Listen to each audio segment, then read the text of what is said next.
episode of the Kyle Lanslone Show, and it will be a solo show today, but I have a ton of things I want to cover, a lot I want to say, and so I'm glad I have the space to do it. So on today's show, going to be covering, is genocide popular in Israel, Israel's influence in Washington, Netanyahu's trip to Washington, breaking that down, what potentially happened between Trump and the Israeli leader, and Elon Musk's new policy. Before I get into it, want to remind everybody to share and subscribe to the show. We already got quite a big audience coming in now on X. So if you are watching there, hit the subscribe button, and over on YouTube, share us out and help us out. All right. Let's get into it with asking, is genocide popular? This first clip is from a member of the Israeli Knesset, Zazika Fogel, speaking with Channel 7 News. The war we are fighting today, which we embarked on the 7th of October, is a war against a Nazi enemy that threatened the existence of the Jewish people in the land of Israel. That is the whole truth. So the Prime Minister decided to do it sequentially. I'm with him. No problem, let's do it sequentially. You eliminated Hezbollah, you dealt a severe blow, maybe even more than that, to Iran. Now the time has come to deal with the Gaza Strip. How do we do that? You take off the gloves, stop the humanitarian aid, cut off electricity, cut off water, start destroying, and expel voluntarily, so to speak, voluntary migration, the Gazans. There are no uninvolved people there, no innocents, no one who isn't guilty. As far as I'm concerned, they're all Hamas members. At the end of the war, there should be two images in the Gaza Strip. First, not a single Gazan remains, and all 50 of our hostages, 49 male hostages and one female hostage, both living and deceased there, returned to the state of Israel. So, if you listen to the comments of this man, you would assume he's an absolute monster, that he must be on the absolute fringe of Israeli society, that no reasonable person believes, looks at a population of 2 million people, half of whom are children, and says they're all innocent, they're all terrorists, they're all Hamas. No reasonable person does that, but yet this man's position actually is within the Israeli consensus. This poll conducted earlier this year, 80% of Israeli Jews support U.S. President Trump's proposal to ethnically cleanse Gaza, survey finds. And from that poll, according to a survey published by the Jewish People's Policy Institute on Monday, approximately 8 out of 10 Jewish Israelis support Trump's suggestion that Arabs from Gaza should relocate to another country.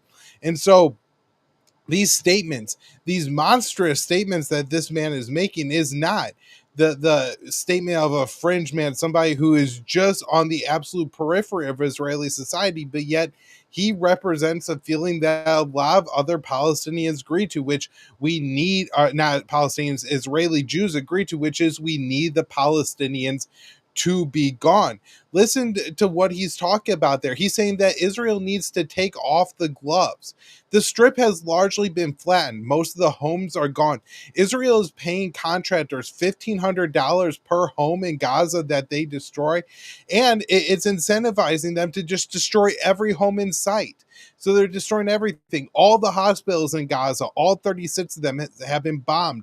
Many of them completely out of commission. The few operating hospitals that remain continue to have their doctors, their nurses targeted.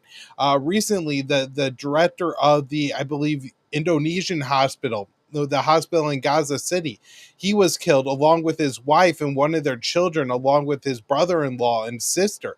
And these stories happen again and again and again, where the medical professionals are being killed. The aid is dried up. People are starving to death. And yet this man is saying, take the gloves off, that we've been far too restrained in this fight so far, that we need to go further, that we need to be more cruel, that we need to be more aggressive. When anybody who looks at the situation in Gaza, who has any ethics, any morality whatsoever, is obviously completely appalled by what is going on. And he's saying, no, we have to go harder. We have to do more. And of course, he pretends that this is all about a return of the hostages from Gaza. But everybody knows the hostages could have been home by Christmas of 2023 had Israel just gone along with the ceasefire that was being proposed in the continuation of the 2023 ceasefire that happened just around Thanksgiving. There's a pause, 100 Israeli hostages were freed, some Palestinians were let out of jail. This could have, the conflict could have ended there. The ceasefire could have held until all the hostages were released, which would have meant that most of the Israeli hostages would have survived. Many hostages throughout this time have been killed, not by Hamas, although some have been killed by Hamas, but by Israel and their strikes. And Israel knew this. This is being reported in Israeli media, that they understood if you drop multiple 2,000-pound bunker busting bombs on a single target, you create a poison gas. So essentially using chemical warfare here in below the target that's hit. And this has been even used to suffocate Israeli hostages who were in the tunnels. The mother of one of the hostages who was killed had wanted to write on his tombstone that the Israeli government killed my son, and she believed it happened with poison weapons. And it seems that yes, Israel effectively knew that they were using chemical weapons even when it was against their own people.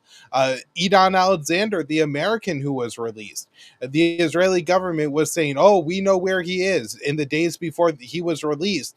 And then he says just a few days before he was released, Israel bombed targets and caused the tunnel he was in to collapse. And he nearly died of poison gas released from Israeli bombs. And he barely survived. And so it seems like the real threat to Israeli hostages, that this is really all about the hostages, then the Israeli government is the main threat to their lives at this point. But as he makes it clear, this is really all about the genocide. It's all about removing the Palestinians. And a lot of the attention is rightfully paid to Gaza, but this is happening in the West Bank as well.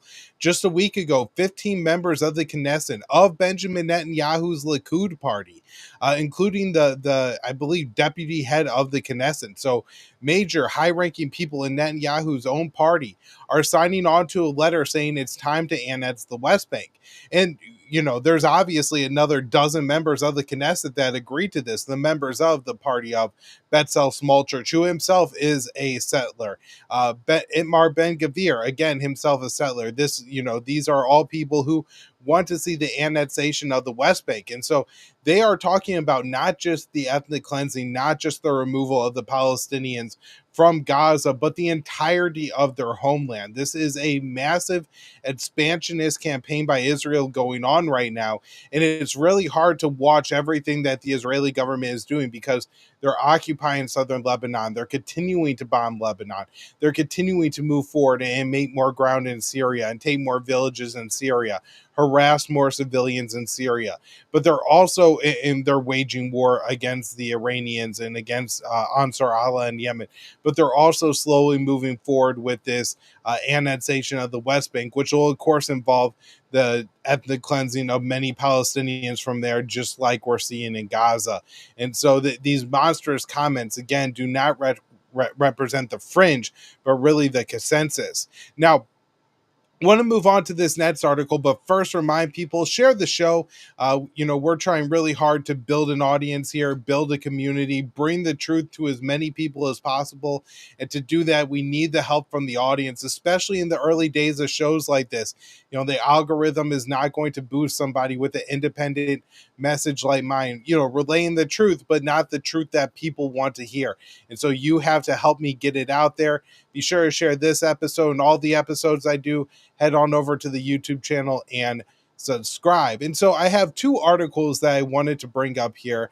The first is one that was published by Mads Blumenthal about a week ago, and it is Trump official to the gray zone. CIA Ratcliffe adds as Mossad stenographer on Iran. And then the second article is one I wrote for JudgeNap.com. Top Netanyahu ally visits White House regularly. And so I want to talk about this, and I think we really need to understand how much of a hand, how much influence that Israel has in the current government.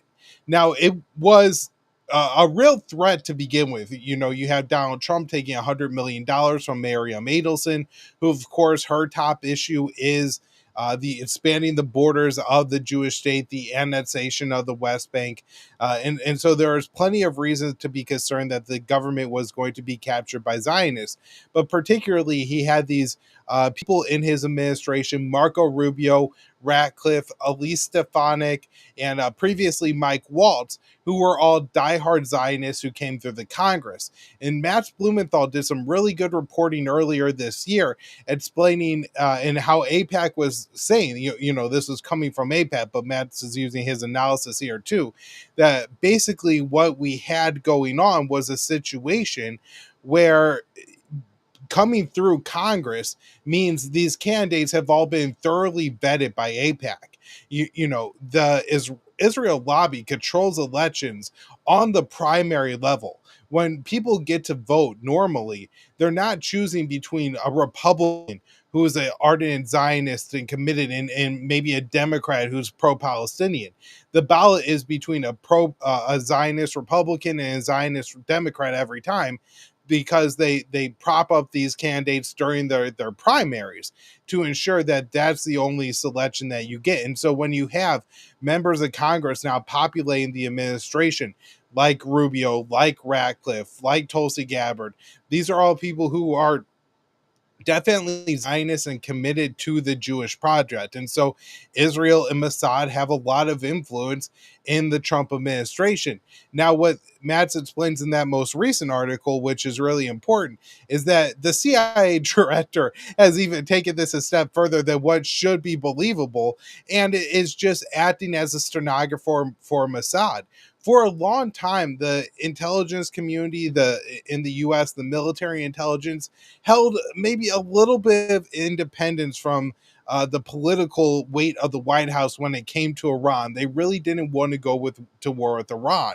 And so the intelligence community had admitted the truth, which is Iran wasn't building a nuclear weapon, and they weren't even trying to, that the Ayatollah had completely ruled it out, and that they had stuck with this. And this had been the position of the intelligence community since 2007, when Bush and Cheney were agitating for war against the Islamic Republic. And so that Ratcliffe broke from this and adopted this obviously false Israeli intelligence, right? In one sense, you had the entire intelligence community saying Iran hasn't even decided to build a bomb.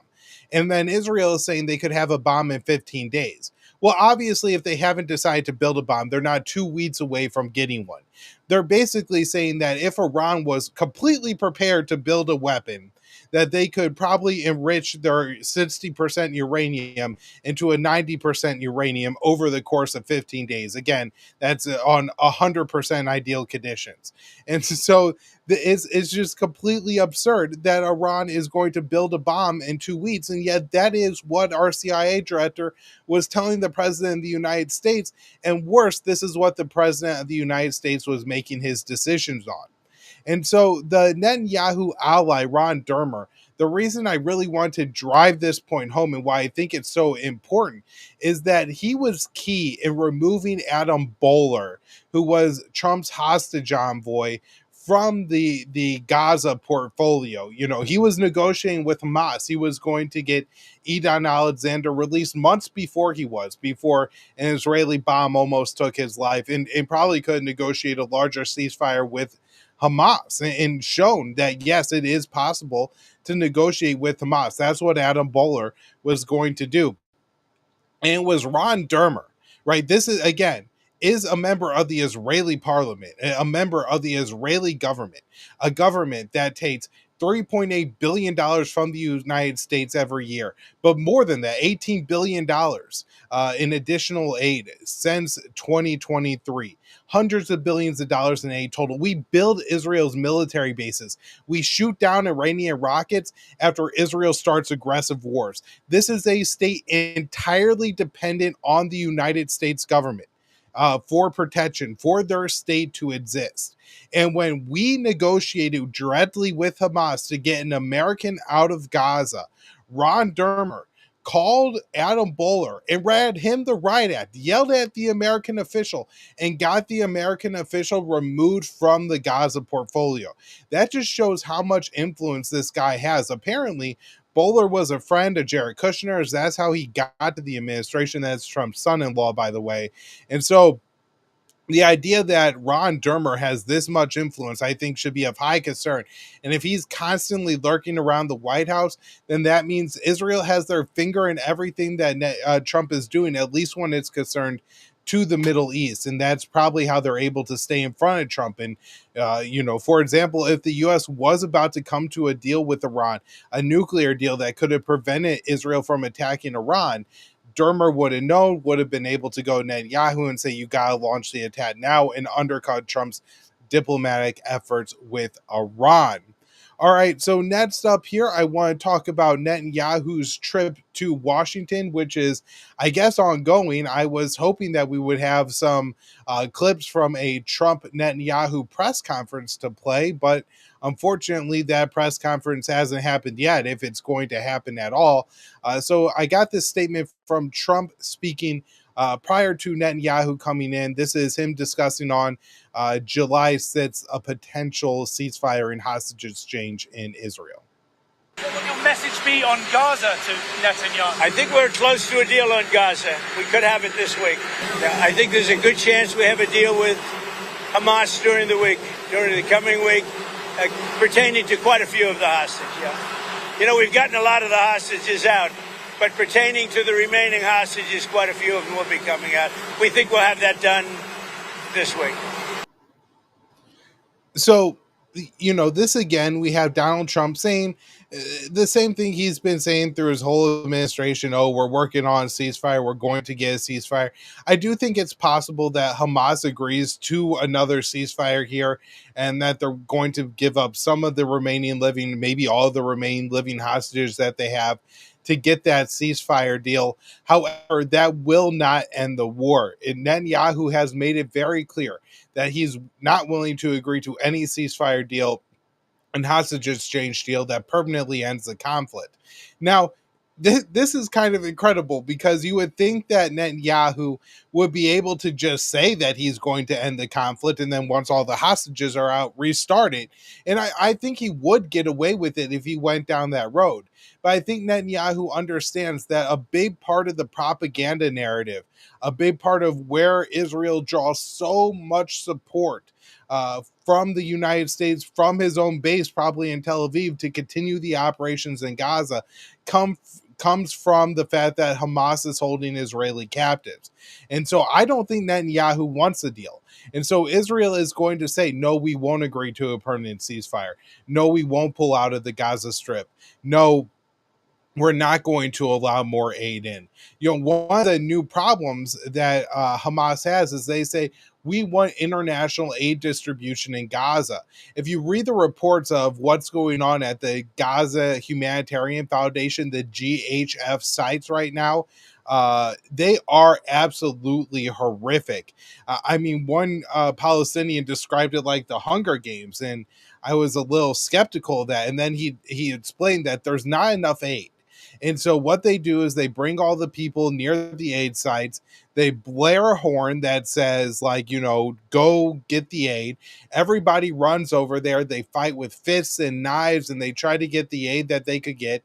These are people, they're causing the breakdown of society, right? People had to fight over food. You got to punch somebody in the face. That's the only way your children are going to have bread, are going to have flour. So you absolutely have to do it. On top of that, just getting to these Gaza Humanitarian Foundation, these GHF sites are completely dangerous. Israeli forces are firing. At least 750 Palestinians have been killed around these aid sites. Some of them have been killed not only by Israel, but by the ISIS-linked thugs, the Abu Shabab gang in Gaza that is backed by the IDF. They're killing some of the Palestinians going to these aid sites. They're looting some of the aid. It is an absolute nightmare right now for the people of Gaza. And so one of Hamas's demands is to have UNRWA in these, more reasonable international aid agencies, Amnesty International, Human Rights Watch, the World Central Kitchen, come into Gaza and distribute aid because they understand the appropriate way to do it. You make sure that when you're distributing aid that you don't bring more people to the aid site than you could possibly give aid to. You don't have the IDF have checkpoints along the way and they're just mowing down Palestinians. You don't make the aid sites remote, so Palestinians who don't have access to vehicles had to travel long ways. There's only 4 GHF sites right now in Gaza, and so the situation there is very, very bleak, and in getting international aid back would probably be a massive boost to the civilian population. But, as you heard from the member of the Knesset, as we previously heard from Itmar Ben-Gvir, the Israeli security minister, they don't want more aid into Gaza. They're unhappy that the little trickle of aid is getting into Gaza. And look, this trickle of aid, as Amnesty International explained in a recent report, is just enough to stave off mass scale starvation so Israel can continue the killing, continue the warfare, continue to bleed the Palestinian people at a slow enough rate that they could pull off the genocide. They actually say that the GHF, a US-based organization, an organization that's now getting $30 million from the State Department, is being used as a tool of this Israeli genocide. And so I'm not sure if we're going to get a ceasefire. I think it's possible just because of how desperate the Palestinians are. Hamas may say it really doesn't do us good anymore to continue to hold on to the hostages. Maybe Israel will at least lose some propaganda leverage if we give them up. And so they agree to a short-term ceasefire, maybe a month, maybe 2, and they get some additional aid into Gaza in that time. But we'll see, just like before, where Israel is going to be willing to break that ceasefire to go back to war, even if the Palestinians are abiding by it. This happened at the very beginning of the Trump administration, before Trump was even in office. His Middle East envoy, Steve Witkoff, went to Israel and apparently told Netanyahu that you will accept this ceasefire. And that was great. People thought, finally, we have an American president again. We're not being directed and led by the Prime Minister of Israel. Netanyahu has less influence in Washington than the president again, which was great. That's what we thought we were getting with Donald Trump. And then very quickly it became clear that Donald Trump, just like Joe Biden before him, is completely subservient to Benjamin Netanyahu and will do the bidding of the Israeli government, even at the detriment of the United States. And we're just seeing this time and time again. So as far as the potential presser between Trump and Netanyahu, it might not be happening. And I want to play this clip from the White House press secretary. Thanks, Caroline. Just about the visit of Prime Minister Netanyahu today, I was just wondering why that is not open to the press. Previous visits by him, we've had Oval Office press conferences. Does that reflect somehow the kind of sensitivity of this particular visit? No, they're having a private dinner. There's many important matters that are obviously ongoing in the region, as you know. The utmost priority for the president right now in the Middle East is to end the war in Gaza and to return all of the hostages. Also, as you know, there was a ceasefire proposal that Israel supports that was sent to Hamas, and we hope that they will agree to this proposal. We want to see all of the hostages released. That's on the top of the president's mind, so that will be discussed, as well as the many other positive developments we've seen in the Middle East. I want to go back to the trade deals. As you see, we have these beautiful letters. So before I get into breaking down that clip, just want to remind people, we got a very active YouTube chat right now. So if you are in the chat, you got any questions, maybe throw them in there. Suggestions for future guests, happy to hear them. If you're one of the people watching on ads, head on over to the YouTube channel, subscribe. That way you get notified for future episodes. We, of course, are live every Monday, Wednesday, and Friday at 4:45. And, just share the show wherever you're watching. Help us get out there to a few more viewers. Now, with the White House lady's remarks there, I did think that it was just interesting how quickly she wanted to revert and start talking about the trade deals and not focus on the fact that Trump and Netanyahu haven't had their big public, display of friendship. And, they like to laugh and talk about how they're plotting everything together and how they're, good friends, and Israel and the U.S. are on the same page. You had to wonder if maybe the conversations going on between Trump and Netanyahu are a little bit more tense. That being said, we've had reports in the past that Trump is splitting with Netanyahu, and it turns out that that's all part of the plot and the coordination. So the fact that they're not doing something public could just mean something even more nefarious is going on behind the scenes, not necessarily a split between the two. Now, before I wrap it up here, I have one last story to talk about, something that I think could be quite interesting and play a fairly large role in the political dynamics here in the United States. Elon Musk starts new political party. So I wrote this for judgenap.com, and I explained, rather than an ambitious presidential run, Musk wanted the party to target select seats in Congress. And Musk wrote on X, one way to execute on this would be to laser focus on just 2 or 3 Senate seats and 8 to 10 House districts. Given the razor thin legislative margins, that would be enough to serve as the deciding vote on contentious laws, ensuring that they serve the true will of the people. And so I do think that, the strategy is right there and very interesting, where a lot of people think of a third party, and when you had to be a third party, you have to spend tons of money trying to get on every ballot across the country to run a presidential campaign. These are extremely expensive, but to target select races, get at most 15 people on the ballot across the country is not going to be quite as expensive. And that would have then allow you to focus more and spend more money on the actual campaigns themselves. And if you win those races, then as Elon Musk is explaining, if there's 49 in the Senate, Democrats and Republicans, and then you have 2 members of Elon Musk, what he calls the America Party, well, then they are, in a way, the kingmakers. They get to decide whether it's the Republicans or the Democrats that will have the leader of the Senate. Same dynamics in the House. If it's, I don't know, 214 to 214, and there's 8 members of the America Party, I think that's how the math breaks down. Then again, they are kingmakers. They get to make and decide who is going to be the Speaker of the House, a very important role. And so with that political leverage, they could do a lot. Now, Elon Musk is somebody who is a Pentagon contractor. He is somebody who I think holds a lot of positions that, as a libertarian, I don't agree with. I don't think he necessarily wants to end the war state or reign in Israel. I don't think this is necessarily a solution to all of America's problems. However, it would force these 2 major parties to come to the table and negotiate on certain issues with other people.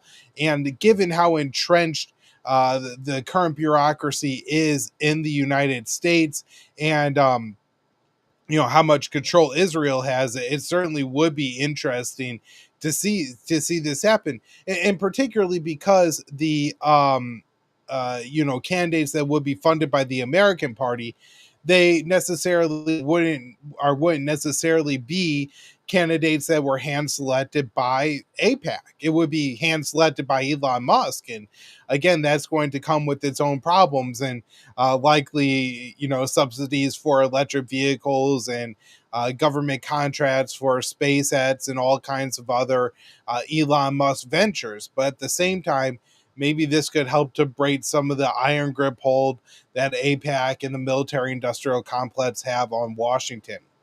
All right, everybody, I'm going to wrap up the show there. I really appreciate you all tuning in today. Don't forget to subscribe to the YouTube channel. That's where we're building an audience, building a community. I saw a lot of people in the chat today. I really appreciate everybody who took the time. I actually saw one question asking if I've ever had a conversation with Craig Pasta Jardula. I absolutely have. He had me on his show fairly recently. And he advised me on every month or two. So don't be afraid to drop questions in the YouTube chat, suggest future guests to have on the show, and we will be back with another episode Wednesday at 4:45 Eastern.